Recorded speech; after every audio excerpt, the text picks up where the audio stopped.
نحمده ونصلي على رسوله الكريم أما بعد فأعوذ بالله من الشيطان الرجيم بسم الله الرحمن الرحيم واختلاف الليل والنهار وما أنزل الله من السماء من رزق فأحيا به الأرض بعد موتها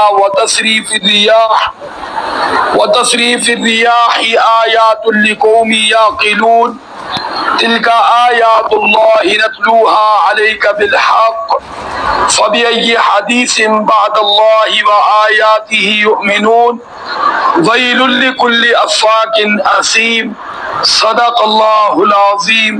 درود شریف پڑھ لیں. اللهم صل على محمد وعلى آل محمد كما صليت على إبراهيم وعلى آل إبراهيم إنك حميد مجيد. اللهم بارك على محمد وعلى آل محمد كما باركت على إبراهيم وعلى آل إبراهيم إنك حميد مجيد. 25واں پارہ سورۃ الجاثیہ، رکوع نمبر 1 اور آیت نمبر 5، 6، 7 تلاوت کی گئی ہیں. اس کے اندر بھی اللہ رب العزت نے اپنی قدرت کی، اپنی تخلیق کی نشانیاں ذکر فرمائی ہے. زمین اور آسمان کا پہلے سبق میں گزر چکا، اور آج دن اور رات کی نشانیاں اللہ رب العزت ذکر فرما رہے ہیں. فرما واختلاف اللیل والنہار، یہ رات اور دن کا اختلاف یعنی آگے پیچھے آنا جانا. فرما وما انزل اللہ من السماء من رزق، اور آسمان سے اللہ رب العزت کا رزق اتارنا. یہاں بارش کو رزق فرمایا ہے، تو یقیناً بارش برستی ہے تو زمین سیراب ہوتی ہے، اس کی پیاس ختم ہوتی ہے، اور زمین سے پھر نباتات، شجر حجر، پھل پھول نکلتے ہیں جو انسان کی ضرورت ہے. فاحیا بہ الارض بعد موتها، فرمایا پھر اس پانی کے ذریعے زندہ کرتے ہم زمین کو بعد موتها، اس کے مرنے کے بعد، یعنی اس کے بنجر ہو جانے کے بعد. جب زمین پیاسی ہوتی ہے تو زمین بنجر ہو جاتی ہے، جب زمین سیراب ہوتی ہے تو سرسبز و شاداب ہو جاتی ہے. اور وتصریف الریاح، اور ان ہواؤں کی گردش، ہواؤں کا چلنا، ہواؤں کا پھرنا، کبھی مشرق سے مغرب کی طرف، کبھی مغرب سے مشرق کی طرف، کبھی باد صبا اور کبھی یخ بستا، یہ سارے منظر اللہ رب العزت دکھاتے ہیں. ہاں جی، فرما آیات، ان ساری باتوں میں نشانیاں ہیں.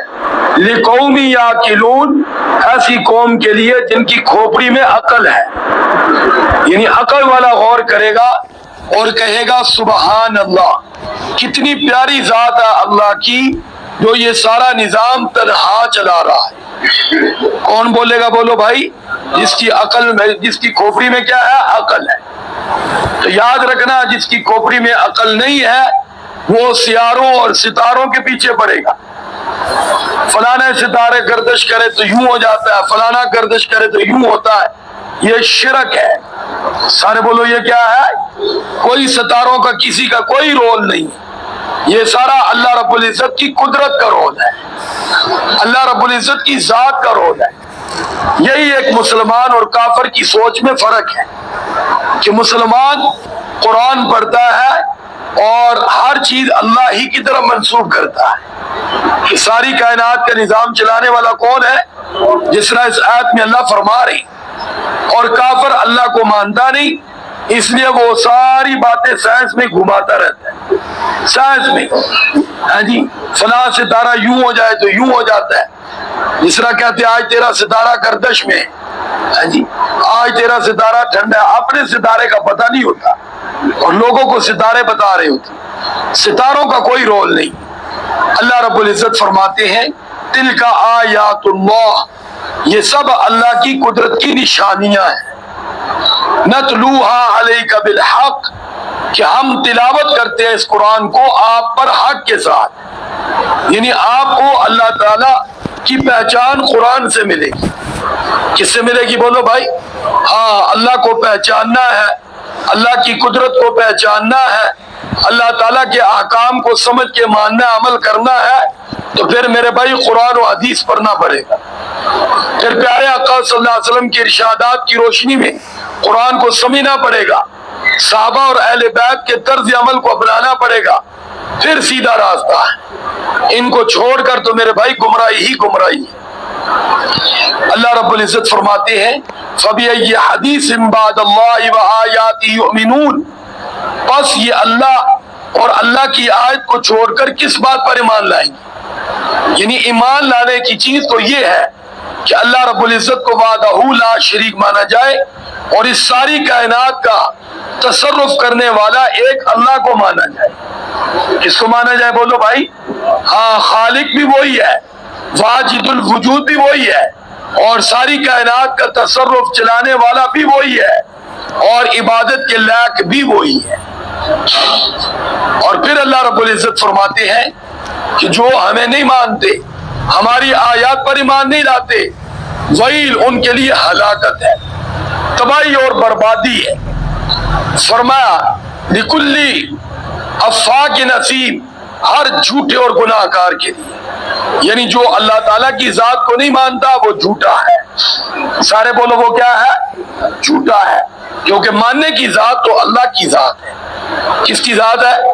عبادت کے لائق تو کس کی ذات ہے بولو؟ اللہ کی ذات ہے۔ تنہا ذات کس کی ہے بولو بھائی؟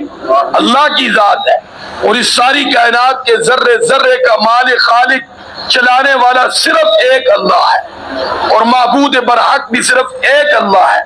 جو یہ بات نہیں مانتا وہ جھوٹا ہے، اور ساتھ جب اللہ کے علاوہ کسی کی عبادت کرتا تو گناہ گار بھی ہے۔ اس لیے یہاں فرمایا کہ ہلاکت ہے ہر جھوٹے اور گناہ گار کے لیے۔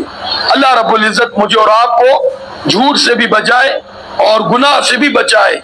اللہ حق سچ کے ساتھ ہمیشہ زندہ رہنے کی اور اس پر قائم دائم رہنے کی، اور حق سچ پر ہی اللہ ہمارے لیے موت مقدر فرمائے۔ وآخر دعوانا ان الحمدللہ رب العالمین۔ درود شریف پڑھ اللہم صلی علی محمد وعلی آل محمد کما صلیت علی ابراہیم وعلی آل ابراہیم انکا حمید مجید۔